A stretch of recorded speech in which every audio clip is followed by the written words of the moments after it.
मित्रों, हो सकता है आज की ये कहानी आपको विवादित लगे और हो भी क्यों न।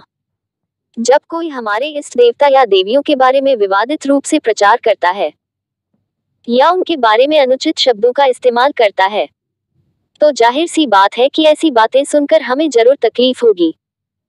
बात केवल सनातन धर्म की ही नहीं है। अगर कोई भी किसी और धर्म के लिए विवादित बयान देगा या उसका गलत प्रचार करेगा, तो उस धर्म के अनुयायी निश्चित तौर पर उसका विरोध करेंगे।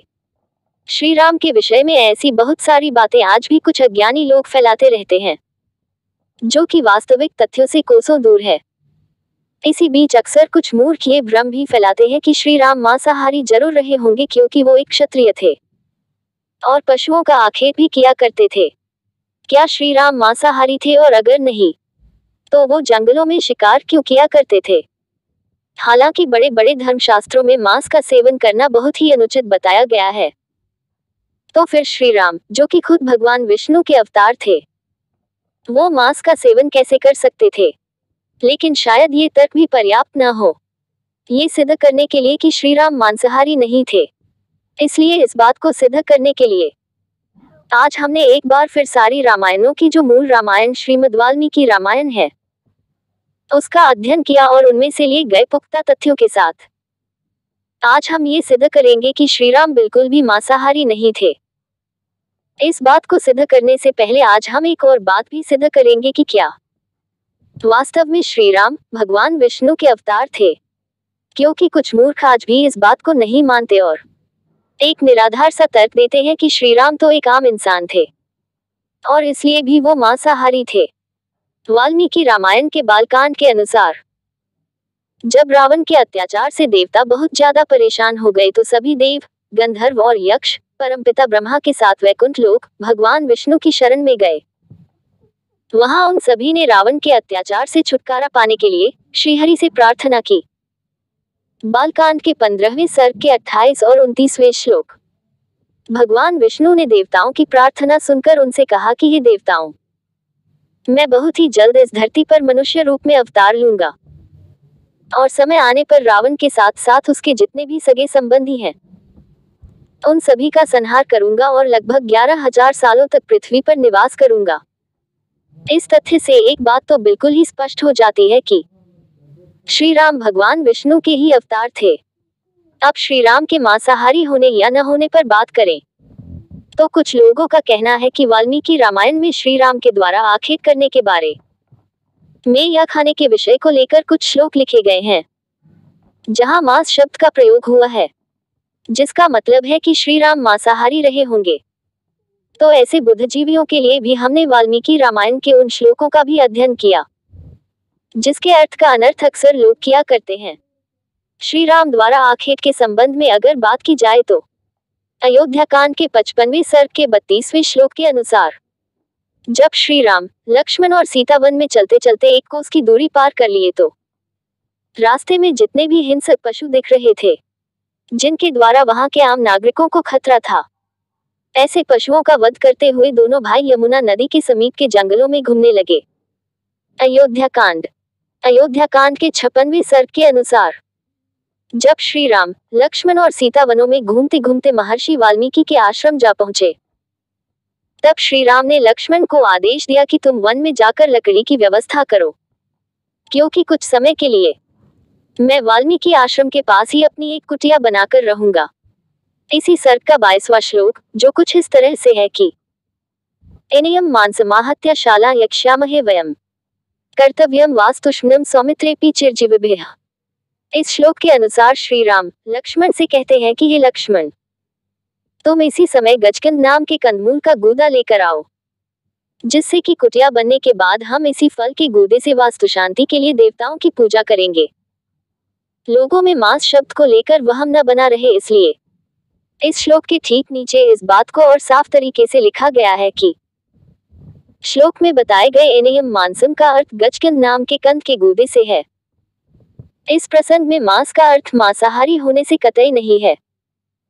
इसी से संबंधित आगे के 23, 25, 26 और 27वें श्लोक में भी उसी कंदमूल फल को पकाकर खाने और धर्म आचरण के साथ रहने की बात कही गई है। अयोध्या कांड के 96वें सर्ग का पहला श्लोक। ता तदा दर्शयित्वा तु मैथिली गिरिनिमृगाम निशसाद गिरिप्रस्थे सीता मानसेन छंदयन।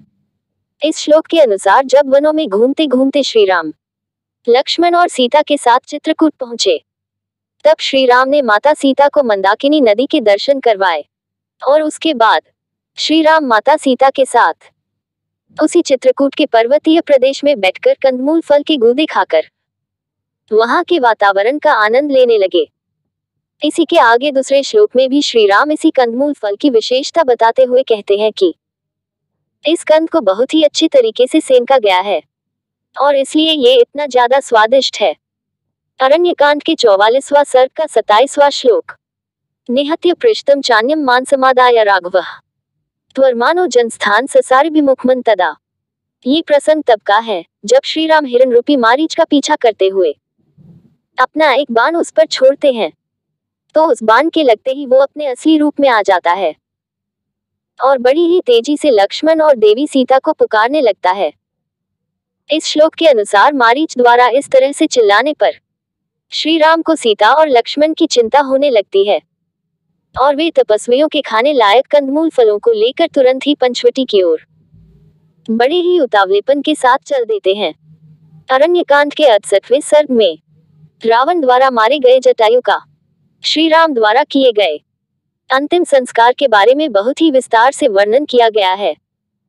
इसके 32वें और 33वें श्लोक में भी मास शब्द का प्रयोग किया गया है, लेकिन वास्तव में उसका अर्थ कुछ इस तरह से है कि जटायु के अंतिम संस्कार की विधि को पूरा करने के लिए श्री राम अपने भाई लक्ष्मण के साथ तुरंत ही जंगल से रोही नाम के ढेर सारे कंद को लेकर आए और उन्हीं कंद के गूदों को निकालकर उन्होंने उनका पिंड बनाया और फिर उन्हीं पिंड का दान किया।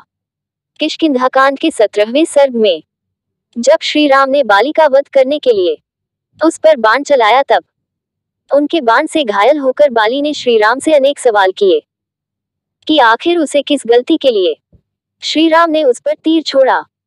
इसी सर्ग के 38वें श्लोक में खुद बाली ने भी श्री राम से कहा कि आप तो मर्यादा पुरुषोत्तम हैं, आप जैसे धर्मात्मा तो कभी भी मांस को हाथ तक नहीं लगाते, तो फिर किस कारण आपने मुझे अपने बाणों का शिकार बनाया। इसके बाद सबसे पुख्ता प्रमाण हमें वाल्मीकि रामायण के सुंदरकांड में भी मिलता है, जिसमें खुद महाबली हनुमान ने श्री राम के मांस न खाने की पुष्टि की है। सुंदरकांड के 36वें सर्ग का 41वां श्लोक। न मांसम राघवो भुंगक्ते न चैव मधु सेवते वन्यम सुविहित नित्यम भक्तम श्रुति पंचम। इस श्लोक के अनुसार हनुमान जी अशोक वाटिका में माता सीता को श्री राम की दिनचर्या के बारे में बताते हुए कहते हैं कि हे माता, आप तो जानती ही हैं कि कोई भी रघुवंशी न तो मांस का सेवन करता है और न ही मदिरा पीता है, और ठीक इसी तरह मेरे प्रभु श्री राम भी चारों समय उपवास करके 5वें समय जंगली फल फूल और कंदमूल खाकर अपना समय गुजारते हैं।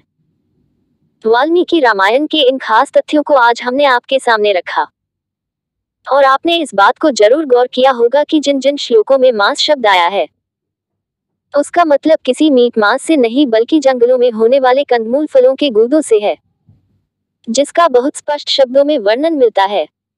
आशा है आज की इस वीडियो को देखने के बाद उन लोगों के मन से ये दुविधा हमेशा के लिए खत्म हो जाएगी और उन्हें ये बात बिल्कुल स्पष्ट हो जाएगी कि श्री राम मांसाहारी बिल्कुल भी नहीं थे।